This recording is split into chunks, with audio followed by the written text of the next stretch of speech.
G'day guys, Dallas here from Dunn and Watson. I'm just going to give you a run through today of our adjustable canopy ladders. This is an Australian made product. This is something we build in our Brisbane workshop, so we're very proud of it. I'm just going to discuss it a little bit and hopefully answer any questions you may have. You'll see down the sides we've got the flat sheet alley out of 6mm, so there's heaps of strength in this product. And then we've got the checker plate rungs, and the idea behind that is that's going to give you grip as you're climbing up and down these things, especially at night time or in the wet. You'll see down the sides here, it gets its name of being an adjustable ladder because you've got your mounting feet here, you've got your adjustable pilot holes, and obviously as you install this further away, you're going to increase that distance, allowing for bigger tyres at the back of your canopy.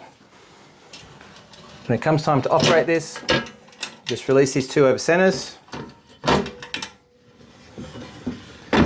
That's going to allow your ladder to drop like so.